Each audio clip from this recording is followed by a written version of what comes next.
Bismillahirrahmanirrahim. Alhamdulillah wassalatu wassalamu ala nabina Muhammad. Sahabat mufid jiddan yang saya cintai karena Allah Subhanahu wa taala. Pada video singkat ini kita mengangkat kisah tentang dosen Universitas Islam Madinah asal Mesir yang anti Wahabi.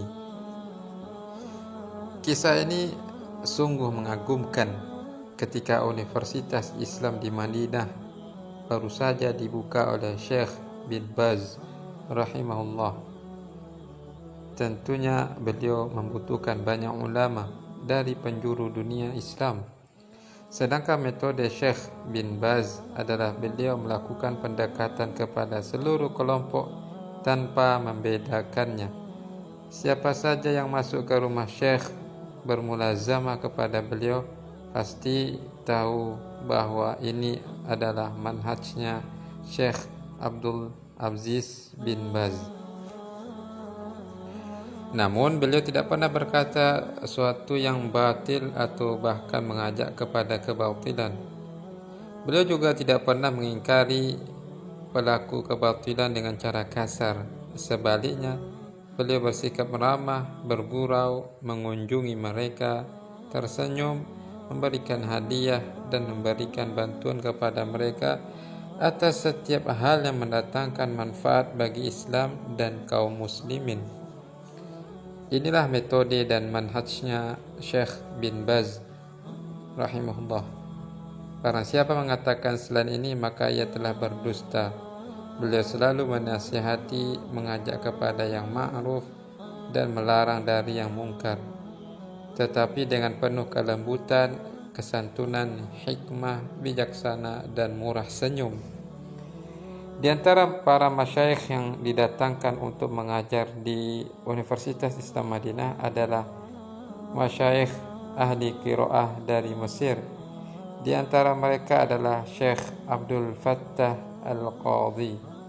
Beliau termasuk salah seorang ulama yang mengoreksi mushaf terbitan Mujamma Al-Malik Fahad.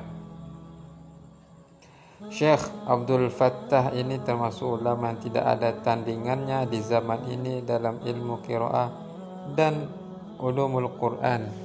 Beliau adalah ulama, pengetahuannya tentang ilmu Quran bagaikan samudera. Sebelum berangkat ke Madinah, orang-orang Mesir sudah memperingatkan beliau bahwa dia akan mendatangi kaum Wahabi yang bersifat begini dan begitu. Berhati-hatilah dalam berbicara dengan mereka, karena jika tidak, mereka tidak akan memaafkanmu. Akhirnya Syekh pun berangkat ke Madinah. Di Madinah beliau sangat waspada dan berhati-hati. Hanya saja beliau orang yang temperamental. Walau pandai berdebat, tetapi jika beliau murka, akan keluar dari mulut beliau perkataan yang tidak layak. Semoga Allah merahmati beliau. Singkat cerita, beliau pun diberi jadwal mengajar di jamiah dan mulai mengajar. Pada suatu waktu di tengah mengajar, secara tidak sadar beliau mengucapkan wan nabi, demi nabi. Orang-orang Mesir memang memiliki kebiasaan bersumpah dengan nama Nabi SAW. Tiba-tiba seorang mahasiswa berdiri dan berkata, "Ya Syekh, Anda telah bersumpah dengan nama Nabi." Padahal beliau bersabda, "Barang siapa yang bersumpah dengan selain Allah maka ia telah kafir atau musyrik." Diriwayatkan Tirmizi. Syekh tiba-tiba langsung berubah seperti orang gila, marah-marah dan berkata, "Saya kafir, saya musyrik, saya yang mengajarkan Al-Quran kepada kalian dan kalian mengatakan saya kafir atau musyrik." Emosi beliau pun mulai naik dan berbicara kasar memaki-maki mahasiswa tersebut. Beliau mengatakan mahasiswa tersebut dengan ucapan buruk. Dikatakan bodohlah, tidak punya adab, tidak punya sopan santun, dan lain sebagainya. Padahal mahasiswa tadi hanya menyampaikan sabda Rasulullah, "Barang siapa bersumpah dengan selain nama Allah, maka dia telah kafir atau musyrik."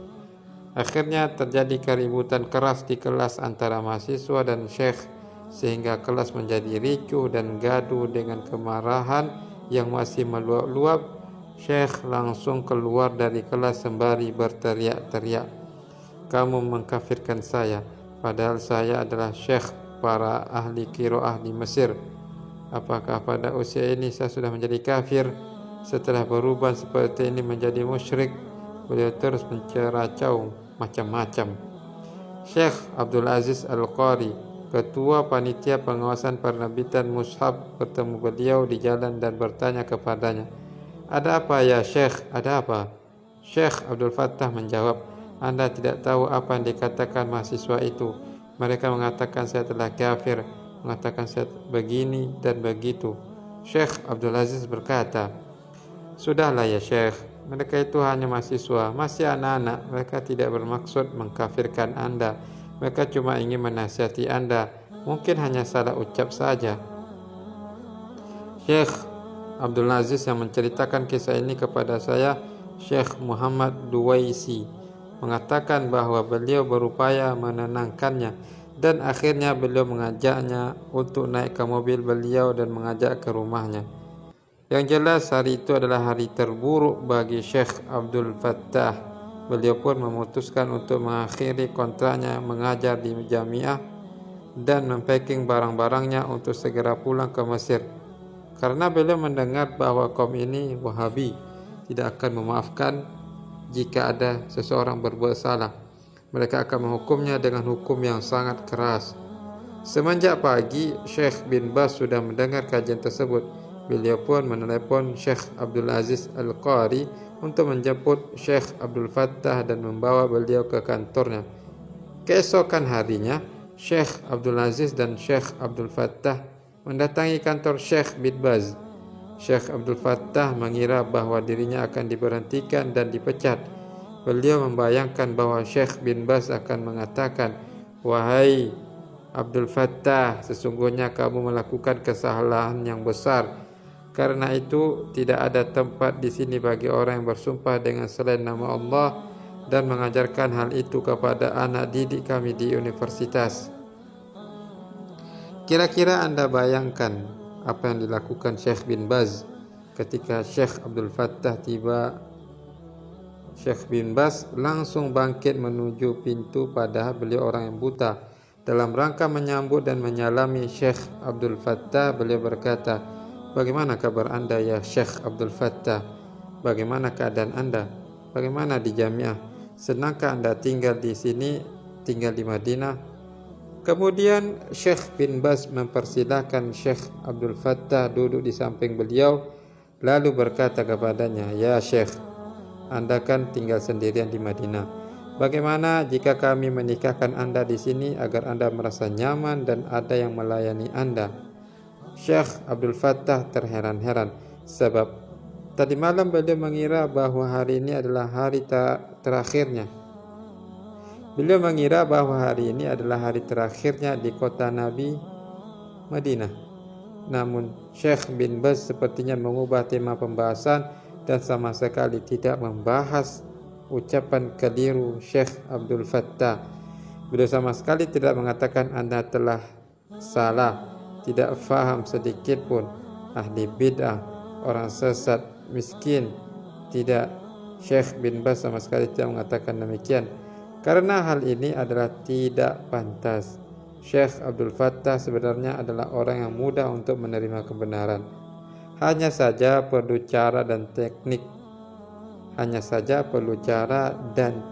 Tertentu agar beliau bisa menerima kebenaran dengan mudah.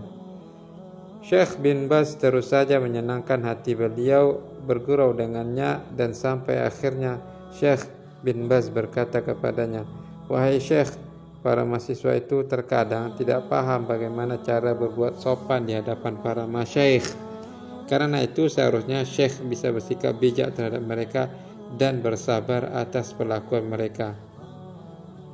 Syekh kemudian menjelaskan kepada beliau, "Anda wajib mengajarkan kepada mereka sopan santun, menjadikan mereka terdidik, bertindak bijak terhadap mereka, tidak mudah emosi akan kesalahan yang ada pada mereka.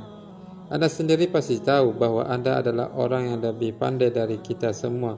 Kita harus bersabar menghadapi mereka dan berdiskusi dengan mereka dengan cara yang hikmah. Akhirnya Syekh Abdul Fattah melunak hatinya dan mengatakan, "Baiklah Syekh," karena beliau tahu bahwa tindakannya kemarin adalah sangat tidak pantas.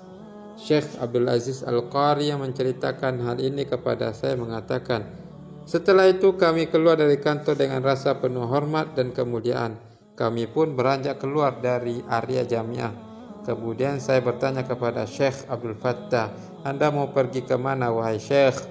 Syekh menjawab, 'Saya ingin pulang ke rumah.' Saya berkata, 'Baiklah, saya akan mengantarkan Anda ke rumah.' Kemudian Syekh Abdul Fattah naik mobil bersamaku. Kemudian beliau menoleh kepadaku dan berkata, 'Wahai Syekh Abdul Aziz Al-Qari, saya punya permintaan.' Saya menjawab, 'Apa permintaan Anda?' Beliau menjawab, 'Orang-orang Wahabi ini, saya ingin membaca buku-buku mereka.' Saya berkata, 'Baiklah.' Setelah itu saya pilihkan beberapa buku karya Syekh Muhammad bin Abdul Wahab dan beberapa ulama lainnya, lalu kuberikan kepada beliau. Setelah itu beliau membacanya selama seminggu penuh tanpa henti siang dan malam. Syekh Abdul Aziz Al-Qari melanjutkan, sepekan kemudian saya mengunjungi beliau dan bertanya padanya, 'Bagaimana buku-buku yang telah Anda baca? Bagaimana pendapat Anda tentangnya?' Beliau menjawab, 'Demi Allah, kalian semua adalah benar dan dulu saya yang salah. Adapun orang-orang Ahlus Sunnah yang saya temui, mereka jauh sekali dari praktik yang terdapat dalam buku-buku ini. Saya sekarang sudah mengetahui kebenaran tersebut. Demi Allah, saya dulu meyakini bahwa kalian adalah orang yang begini dan begitu. Mudah-mudahan Allah mengampuniku. Wahai saudara-saudaraku, apa yang mendorong beliau untuk membaca kebenaran dan puas menerimanya? Jawablah pertanyaanku. Tentunya ini semua dengan adab, kelemah lembutan, akhlak yang mulia, kesabaran, sopan santun, dan memenuhi kewajiban hak-hak seorang muslim, bukannya malah tindakan menghajar, menjauhi, memperingati dengan keras, membenci, mengucilkan, dan lain sebagainya. Wahai saudara-saudaraku, inilah akhlak seorang alim besar yang saya yakin bahwa saya dan Anda bersepakat akan keilmuannya. Adakah kita mau mengambil dan memetik faedah ini? Maukah kita bercermin kembali? Sudahkah akhlak kita mencerminkan akhlaknya para salaf yang saleh? Ataukah kita malah gemar menghujat, mencemooh, mencela, mengucilkan, bahkan sampai memvonis bid'ah secara serampangan? Memang benar dikiranya ucapan Syekh Al-Albani bahwa ajarkan akidah kepada umat dan ajarkan akhlak kepada salafiyin. Karena memang sebagian saudara kita salafiyun butuh untuk lebih mempelajari akhlak yang mulia. Wassallallahu ala nabiyyina Muhammadin. Wassalamualaikum warahmatullahi wabarakatuh. Sallallahu alaihi wasallam.